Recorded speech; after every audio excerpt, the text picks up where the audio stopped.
Fool, you pay to everyone but yourself. Dullard, you labor for others. A part of all you earn is yours to keep. It should not be less than a tenth, no matter how little you earn. It can be much more as you can afford. Pay yourself first.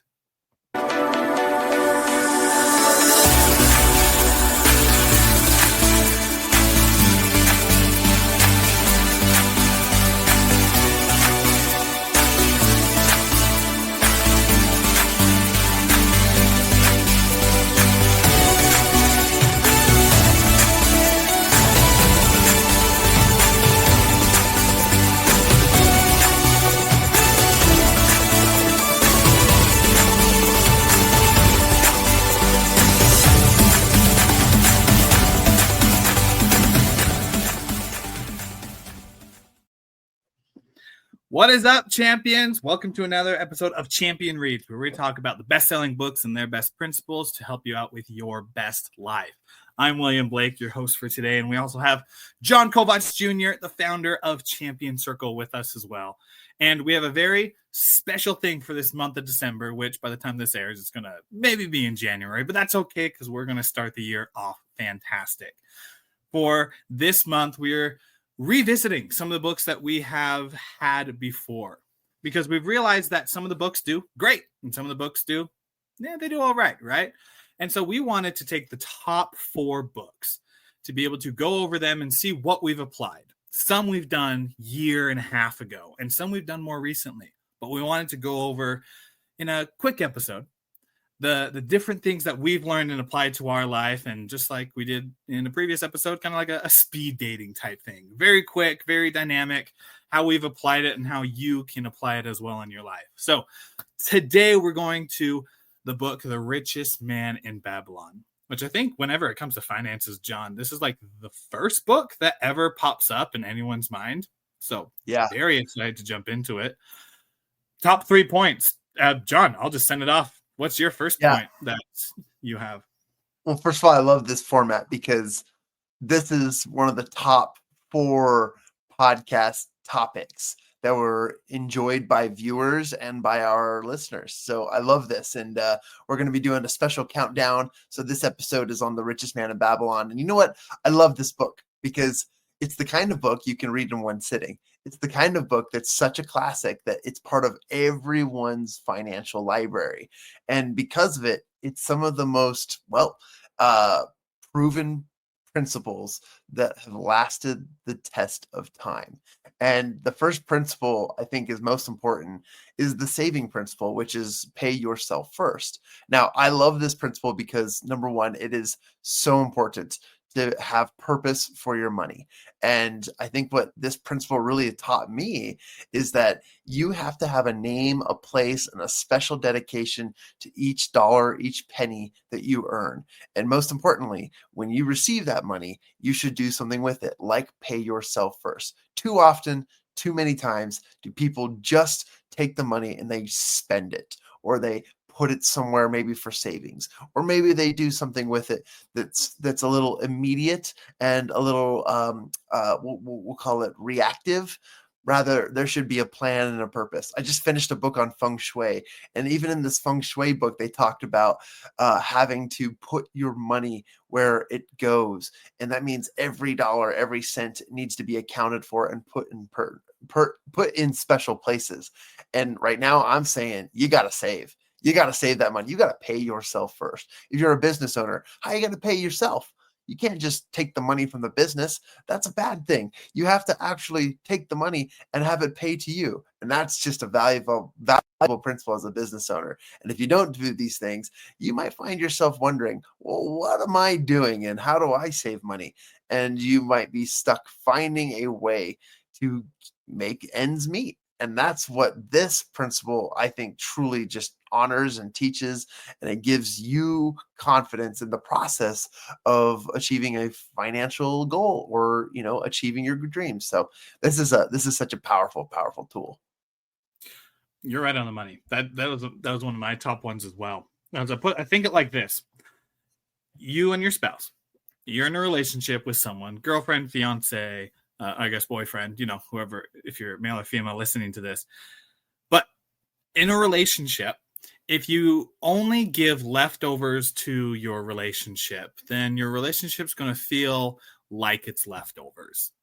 But if you put in the energy and put in a little bit of investment with it before all the rest of everything else goes on, then your relationship's going to grow and build. I know that as I've been married with a couple kids, I've been in both phases to where one, my energy would go to the kids, it'd go to work. And then when I'd come home after the kids are in bed, I go to my wife and it's like, I have no more energy for you, for me to give to you. And that happened for a little bit. And my wife's like, we need to change things up because I need you. We need to be strong together in order to build our family. And I said, yes, I agree with that. So through a bunch of working with it and everything, now I take part of the energy and save it for my wife. This is going on dates. This is spending special time with her. This is like maybe us waking up a little bit earlier in the morning while the kids are still asleep, just so we can spend time with each other. Right. So bringing that back to the principle, it's like, keep the first dollar for yourself. Like if you aren't at your best, how do you expect to be able to be at your best in other things? So take care of yourself first. And it's not selfish. It's one of the most selfless things, because if you're taking care of yourself first, you can then give 100% to other people. So that's something I learned, John, is take the first dollar for yourself so that you can be able to spend it with everything else. You ever been to like a coffee shop or like a pizza parlor, and when you're standing there in line and you're going to order your food, and then you look at the wall and there's like a dollar bill on the wall, and it's usually a sign that that business has honored and cherished their first dollar made. That's what that means. And there's a purpose to that, right? And I am guilty of the same thing, Willie. I have not been paying myself regularly like I should have. My thought is, oh, I just invest back into my business and every dollar will be something. I can't let that nonchalant attitude and approach be my results. And instead, I am more empowered. I am more fulfilled, just like your relationship with your wife and your kids and your family, right? You have to have a purpose with every dollar. And so that's what's really, really cool about this principle. And I myself am not perfect at this, but this is such a great reminder. And when you're a business owner or an entrepreneur, you've got to remember this. And then after that, make sure you set aside for taxes. I know it sucks. Don't bring up the boring thing, John, but it's true. You have to do those things. And then what's left at the end of the day, you can do with what you need to do, such as, and maybe we should bring up our second topic, which is, I love this topic, control your expenses. This is the principle of budgeting. Oh man, I feel like I'm lecturing. I feel like I'm a dad just trying to tell the people like what they need to do with their finances. But listen, these things have proven the test of time. And controlling your expenses, by controlling your budgeting, you truly can win. And I've done everything from the Dave Ramsey method of snowball debt reduction to paying down credit cards to this year. Actually, both my wife and I, we paid off both of our cars. And that just came from an example of knowing where our money needs to go. So paying ourselves first and paying expenses, but then controlling our expenses, minimizing the excess and focusing on just dumping things into buckets that needed attention. And now we have extra payments that are no longer coming out that we can re-itemize and put them in the right direction. And that's just been an empowering principle. And I reflect back and say, wow, this is really cool. I didn't realize I had that much power with my money. And when you have control of that, you have control to do a lot of things, whether you make a regular salary or you're one of those people that's making over six figures. Okay. It doesn't really matter. What matters is that you have control. And I'm learning that principle day in and day out. And it goes with the taking advice from the right people. Like, Yeah. John, you are the right person to give this because you have been in the depths and experience with business, personal finances, everything with it. But there's some times where just like where people come in with get rich quick schemes. It's like, I need finances. I need income. I need this quick dollar to come in. And most of the time, it just doesn't work. And so when we're talking about controlling your expenses, it's not just on the side of budgeting, which is so important. It's also on the side of learn before you leap. Like, take in what they're actually saying, ask around about from people. Don't just take the gut, jump into it because it seems exciting, but simply think long term. Think how it's going to affect, and how that principle of controlling your expenses is going to affect your life and business and everything else that you're working on.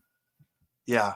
I want the listeners to know, like, yeah, I'm a business owner, and yeah, I'm this person who's claimed to be the CEO and founder and chairman of Champion Circle. And I have a lot of, I've got a lot of history with business. And at the young age of 35, I have accomplished a lot. I have seen a lot in the world of business. But you know what?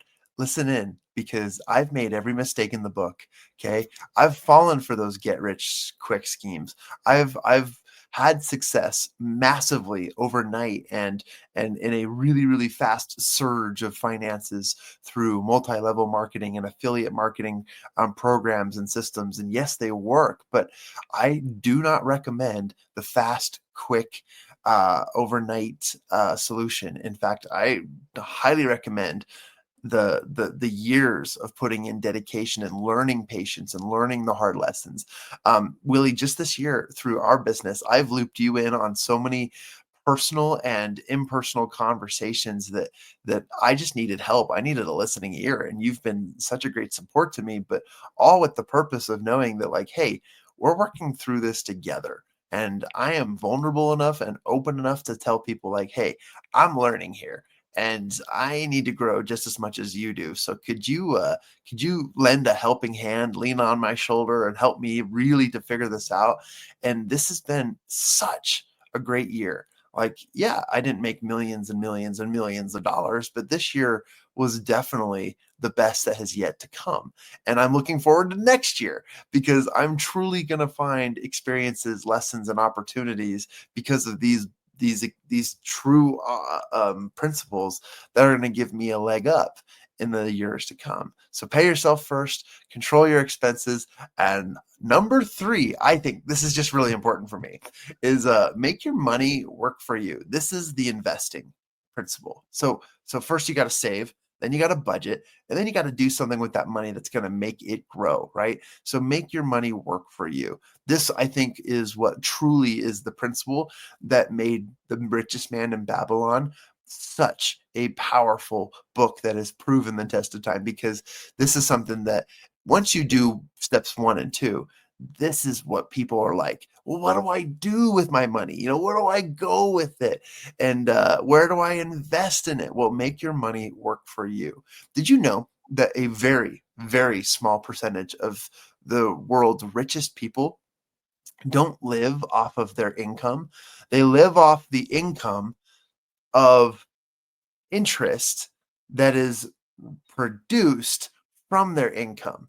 So when they receive their money, they invest it, and they are truly just living off of the monthly dividends that the interest of their money and investments are producing. And that's like wealth beyond wealth. They're living off of fractions and percentages of the value of their money, not the money. It's not dollar for dollar with these people. It's literally the interest of their dollars.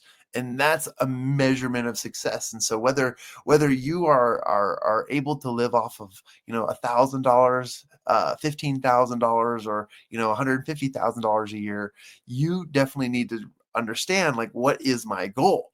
And make your money work for you is that principle of deciding, okay, how best do I need to invest my money so that I'm not living off of the income, but I'm living off of the interest? Is that cool? Like, it's so Yeah. mind-boggling, but yet so simple. I freaking love it. Yeah. And it's a simple, like, visual graph of money comes in. And for most people, they pay their expenses and whatnot. And then at the end, they'll invest what they have. But instead, the people who are living off the interest get their money, put it into assets that that give back investment and dividends and stuff, and then live off of that. And it's very, like, when you get into it, from budgeting to planning it out to seeing how much you get, it's amazing, because they know that no matter what happens, their money is going to continually come in, which is the coolest thing. They've turned their dollars into employees. Most people haven't done that yet. And I've realized, like, the moment I started seeing money as something that could work for me instead of just being spent, everything changed. Absolutely everything changed. That's amazing. And I'll just wrap up by saying this has been a great book to review because after a year of reading great books, great context, and literally just like absorbing great information, this is a great reminder for anyone that wants to truly save, that wants to win at life. This is why The Richest Man in Babylon is one of the greatest financial books of all time, and why people will continue to recommend it. So take these principles, as simple yet rudimentary as they might be, and live these principles, and you'll find so much value and growth in your life. And we're seeing it here at Champion Circle. I'm seeing it in my personal life through the experiences that Willie shared. We're seeing it left and right. So I highly recommend you listen to this. And by the way, this is fun. Like, I like these little rapid fire sessions. These are really, really enjoyable. Yeah, I enjoy them as well. Let's do more, right? Second to John, it's through that's what this whole thing is about. It's taking the best principles that people have had. And we usually go with bestsellers because there's a reason why they're bestsellers. It's because they're so applicable. We take those best principles and apply it to our lives. And when we do, we get better outcomes. And that's what Champion Reads is about. That's what we do. And I'm so glad that we did book number 4 in the list of 1 to 4, book 4, Richest Man in Babylon, to highlight with you. So you listeners, stay tuned for the other 3 in future episodes. But that wraps up this episode. If you found inspiration in it, go ahead and subscribe to our podcast. You can find us on all the major podcasting platforms, as well as you can go to our website, mychampioncircle.com. There you'll find the link to our podcast, link to our social medias, and everything else going in the Champion Circle universe. Until next time, champions, continue to be awesome. Continue to be the champions in your lives. And always remember that it's the simple steps that helps you be the richest man in Babylon. We'll see you on the next episode of Champion Reads.